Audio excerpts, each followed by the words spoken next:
नदी किनारे एक गांव था। एक नाविक नाव से गांव वालों को पार ले जाता और वहां से वापस लाता था। इसी नदी पर लकड़ियों की एक पगडंडी बनी हुई थी, पर वह इतनी संकरी और कमजोर थी कि पैर रखते ही हिलने लगती। इस पर संतुलन बनाए रखना बहुत कठिन था, इसलिए कोई भी व्यक्ति उस पगडंडी का इस्तेमाल नहीं करता था। गांव का सेठ और नौकर किसी काम से नाव में बैठकर नदी के इस पार गए। कुछ घंटों बाद गांव वापस जाने के लिए वे बिना पूछे नाव में बैठ गए। ए नाविक, जल्दी चल, देर हो रही है। अरे तुम्हें दिखाई नहीं देता? नदी में तूफान आया है। लहरें कितनी उफान मार रही हैं। ऐसे में नदी में जाना मरना है क्या? तूफान कब रुकेगा? पता नहीं, 1 घंटा हो गया है। तो तुम गांव कैसे जाओगे? जब तूफान रुकेगा। अगर नहीं रुका तो नाव यहीं बांध कर कहीं सो जाऊंगा। उस पगडंडी का क्या हाल है? वो तो तूफान से भी ज्यादा खतरनाक है। अब क्या करें मालिक? क्या करें, चल पगडंडी पर। नाविक सब कुछ देखता है। कुछ कदमों की दूरी पर नदी को पार करने के लिए सेठ और नौकर पगडंडी के पास खड़े होकर। पहले तू चल। न मालिक, पहले आप चलो। मुझे तैरना नहीं आता, तो पहले तू ही चलेगा। मुझे भी तैरना नहीं आता। अबे चलता है कि नहीं, वरना तुझे आज ही निकाल दूंगा। ओम नमः शिवाय, ओम नमः शिवाय। बोलते हुए पगडंडी पर पैर रखता है। वह झट से साइड वाली रस्सी को पकड़कर पगडंडी के बीच में पैर रखकर संतुलन बनाता हुआ कदम आगे बढ़ाता है। सेठ जैसे ही पगडंडी पर चढ़ता है, वो झूले की तरह तेज हिलने लगी। दोनों घबरा जाते हैं।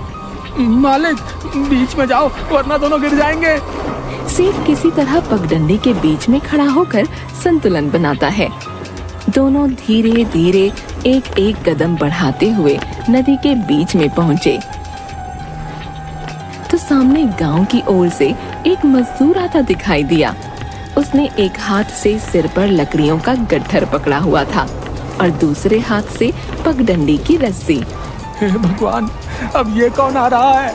वैसे तो इस पर कोई नहीं आता, अब जाने ये कौन भला है। पगडंडी पर वे आमने सामने आ जाते हैं। हे भाई, थोड़ा साइड हटो, निकल जाने दो भैया। अरे इतनी मुश्किल से तो यहाँ तक आए हैं। ये पगडंडी इतनी सकरी है, जगह दिख रही है। सेठ जी, आप और ये थोड़ा टेढ़ा हो जाओ तो मैं निकल जाऊंगा। मुझे बाजार जाना है, देर हो रही है।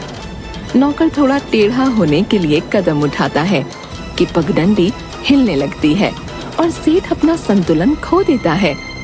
वो नीचे बैठकर स्वयं को गिरने से बचाता है। ओ भाई, तुम हमें निकलने दो। मजदूर मुश्किल से दाईं ओर थोड़ा तिरछा खड़ा हो जाता है। तुम लोग निकल जाओ भैया। परंतु न नौकर न ही सेठ बाईं ओर संतुलन बना पाते हैं। तुम वापस जाओ, पहले हमें उस पार जाने दो, उसके बाद आना। भैया, मुझे मेरी ये लकड़ियाँ कैसे भी उस पार ले जानी है, वरना मेरी मजदूरी मारी जाएगी भैया। हाँ, नदी के तूफान और तुम्हारे चक्कर में पहले ही देर हो रही भैया। देखो, बहस मत करो। अरे मेरी भी तो मजबूरी है, तो जान जोखिम में डालकर यहाँ से जा रहा हूँ। मालिक क्या करे? तुम लोग आगे नहीं चल पा रहे तो मेरे पीछे क्या आंखें लगी हैं जो मैं बोझ उठाकर वापस चला जाऊँ? है अब हम ना आगे जा सकते हैं ना पीछे। सेठ समझ गया कि ये ऐसे नहीं जाएगा। अच्छा, ऐसा करो, तुम उल्टे कदम चलो। मैं नदी पार करके तुम्हें तुम्हारी मजदूरी जितने रुपए दे दूंगा। इससे न तुम्हें कोई हर्जा होगा और न हमें। लकड़हारे को बात जंच जाती है और वह एक एक करके कदम दर कदम पीछे चलता है। दूसरी ओर सेठ और नौकर आगे कदम बढ़ाते हुए नदी पार कर गांव की ओर आ जाते हैं। सेठ जी, रुपए दे दो। रुपए? कौन से रुपए? आप ही ने तो कहा था कि अगर मैं पीछे हटा तो। अरे चल चल, रुपए का पेड़ पर लगते हैं। सेठ, ये गलत है। सही गलत मुझे मत सिखा, नहीं मेरा समय बर्बाद कर। जाकर अपना काम कर। ठीक है, तो मैं पंचायत करूंगा। हाँ तो कर ले पंचायत, किसने रोका है देख लूंगा। कहकर सेठ और नौकर वहाँ से चले जाते हैं। रास्ते में नौकर सेठ से पंचायत के बारे में कहता है। मालिक, अगर इसने सच में पंचायत बुला ली तो? बुलाने दे, मैं सेठ हूँ, वो भी अमीर। कौन मेरे खिलाफ फैसला देगा? थोड़ी देर में सेठ और उसके नौकर को पंचायत से बुलावा आता है।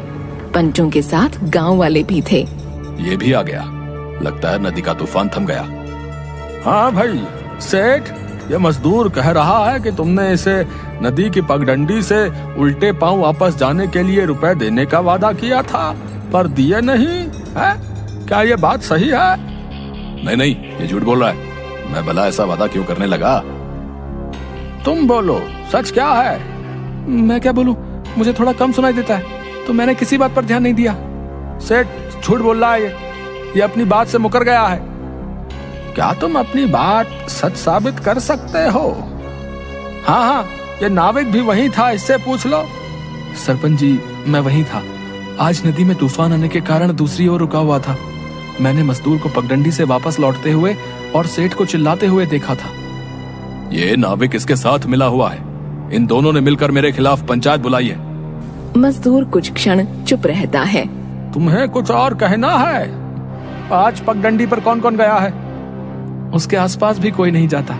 आज भी केवल तुम ही लोग गए हो। पंचो, आप मेरे साथ चलो, मैं अपनी बात साबित करके दिखाता हूँ। मजदूर सभी को नदी किनारे ले जाता है। वहाँ पगडंडी से थोड़ी दूरी पर वे रुक जाते हैं। पंचो, आप मेरी, सेठ और उसके नौकर की चप्पलें लेकर पगडंडी के किनारे रेत पर बने पैरों के निशान को नापिए। एक आदमी तीनों की चप्पलें लेकर निशानों पर रखता है। ये तुम तीनों के पैरों के निशान हैं। अब आप दूसरी ओर चलिए। पंचो, ये ऐसे ही समय बर्बाद कर रहा है। इसे अपनी बात रखने दो। सब नाव में बैठकर दूसरी ओर जाते हैं। एक आदमी पगडंडी के पास पड़ी रेत पर पड़े निशानों को चप्पलों से नाप कर कहता है, यहाँ तो केवल सेठ और उसके नौकर के पैरों के ही निशान हैं, इस मजदूर के नहीं। हाँ, क्योंकि मैं इस ओर पहुँचा ही नहीं। सेठ के कहने पर आधी पगडंडी से ही वापस चला गया। तो सीधी सी बात है, कोई जान जोखिम में डालकर आधे रास्ते से वापस क्यों जाएगा? तुमने कुछ तो कहा होगा इससे। झूठ बोलने से या मुकरने से कोई फायदा नहीं। अब इसे इसके रुपए दे दो। मैं कोई रुपए नहीं दूंगा और न ही इस पंचायत का फैसला मानूंगा। कर लो तुम्हें जो करना है। सेठ, सोच समझ कर बोलो, शायद तुम्हें पंचायत की ताकत पता नहीं है। सेठ उनकी बातें अनसुनी करके नौकर के साथ वहाँ से चला जाता है। 3-4 दिन तक सेठ का काम ठप पड़ा रहा। उसने सामान बाहर खुले में रखा देखा तो गुस्से में नौकर से पूछा, बारिश का मौसम है? अब तक सामान गोदाम में क्यों नहीं रखवाया? मजदूर नहीं आए। नहीं आएगा क्या मतलब? पैसे नहीं लेते? अगर बारिश आई और सामान खराब हो गया तो? मालिक, मैं क्या करूं? कोई मजदूर काम करने को तैयार नहीं। पंचायत ने मना किया होगा। सेठ को फिर किसी काम से नदी के उस पार जाना था। वह जैसे ही नाविक के पास गया, उसने मुंह फेर लिया। क्या हुआ? 2 गुना किराया दूंगा, चल। ना, पंचायत का हुक्म है। अच्छा, तो ये सब पंचायत का किया धरा है। पीछे से मजदूर सिर पर एक गट्ठर लिए आता है और चुपचाप नाव में बैठकर चला जाता है। सेठ दोनों को जाते देखता रह जाता है। सेठ यहाँ वहाँ देखता है और पगडंडी की ओर बढ़ जाता है। वह पगडंडी पर कदम रखता है तो वह जोर जोर से हिलने लगती है। साइड की रस्सी पकड़कर मुश्किल से संतुलन बनाकर वह आगे बढ़ता है। अचानक पगडंडी बीच में से टूट गई और सेठ नदी में गिर गया। डूबते हुए सेठ को देखकर मजदूर लकड़ियां छोड़कर नाव में से कूद गया और तैरते हुए सेठ के पास जाकर उसे संभाला। पीछे से नाविक भी नाव लेकर आ गया। दोनों ने सेठ को नाव में बिठाकर किनारे पहुंचाया। इसके बाद सेठ ने पंचायत में सबसे माफी मांगी। पंचो, मुझे माफ कर दो। मैं पंचायत की ताकत समझ गया हूँ। सेठ, तुम धन के लालच में अंधे हो चले थे। जिसके साथ तुमने छल किया, आज उसी ने तुम्हारी जान बचाई। भाई, मुझे माफ कर दो।